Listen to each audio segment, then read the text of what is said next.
For many, the World Economic Forum meet in Davos, Switzerland is all about innovation. Yes, it's about big leaders. Yes, it's about powerful people.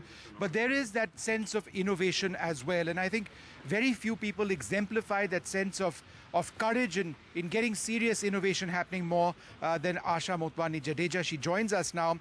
Asha, you run the Motwani Jadeja Foundation. And one of the things that you've done is that you have invested a lot of your own money into startups which you believe have a real future. When did you start doing this and which areas do you focus on?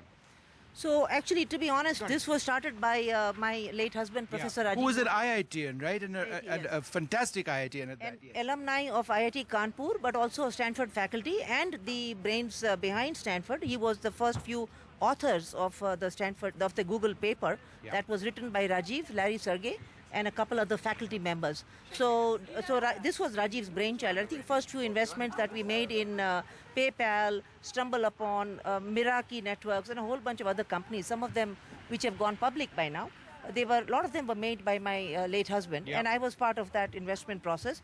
After that, after Rajiv's passing, actually, we as a family, we've invested in at least over 100 companies, tech companies in Silicon Valley, and we are just beginning to invest in India, and we have about 12 companies in the portfolio now, including things like Yulu Bikes, EdHack, NapNap, Your Dost, and a whole bunch of companies in India. And we are really... And what is the value of the investments that you've done? It obviously depends on the venture, but what are some of the biggest sums of money that you've contributed as a VC?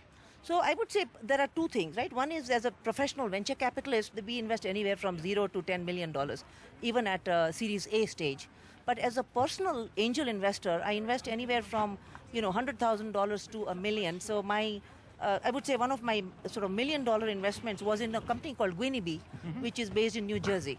And the size of my India investments is anywhere from, I would say, $25,000 to about half a million dollars.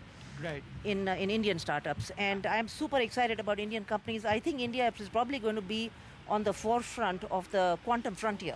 Right. And for the first time in the history of Davos, we are bringing quantum computing depth by, actually sort of powered by Stanford. But Asha, you've written a letter to the Prime Minister as well, which I've had a chance to look at, that there needs to be more done by the government of India in recognizing Indian unicorns and startups and then putting them up on the stage of Davos. That's not happened, has it?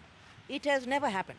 And I am trying to put some pressure, positive and not so positive pressure on the Indian bureaucratic system there to say the face of India has to be people like Nandan Nilekani, the Flipkart founders, the Paytm. That's what the world is looking for. The world is looking to invest in India because there are founders of Paytm and Flipkart in India, and then Myntra and a whole bunch of other fantastic companies. Yeah. People want to see those people in Davos. And I really request the Indian government to please put those faces as the face of India in Davos. Yeah. And what I found really interesting in terms of who you've selected to fund is that it's not just AI people, it's not just people with a particular vision. You are investing in ideas. And the ideas are across the board. So you aren't aiming on anything specific in any one area. I am actually. So there are two kind of investments I'm making, Vishnu. One is investing in tech companies. Tech companies is largely AI, ML, and quantum. That's what I'm investing today. That's what I'm investing in right now. That's for profit, heavy for profit, straight out shooting for 1,000x returns kind of investments. That I'm doing as a bread and butter job of my venture capital self. Okay. The other investing I'm making is more impact investing. So things like, for example, Your Dost is a mental health company. Right. That is I would say, is more of an impact company. Yulu Bikes, I think, I would say for me, is a learning experience right now in seeing how e-bikes will do in Bangalore. Right. And it is actually applying beautifully in Bangalore right now, and I'm thrilled with that investment. We also have two companies which are, baby product companies. One is NapNap, and the second one is Cradlewise, which are out of Bangalore. And these companies are clearly something different. But for me, investing in those companies was with the hope of bringing maternal health into a more safer realm. Yeah.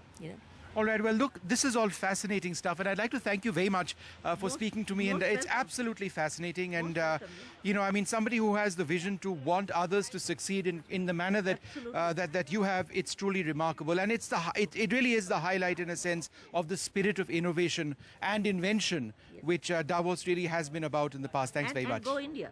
And go India. Go right? India, absolutely. All right, there you have it. Vishnu, India is a rocket ship. Don't let anybody question that ever again. It is a rocket ship. We need to know that, and we must never forget that. All right, Asha, thanks Thank very you. much. Thank Thank you. Well, it's time now for us to take a short break. We'll be back tomorrow again at 10 p.m. with our continued special interviews and focus at the World Economic Forum in Davos. With Kshitij Gupta, Vishnu Shom for NDTV.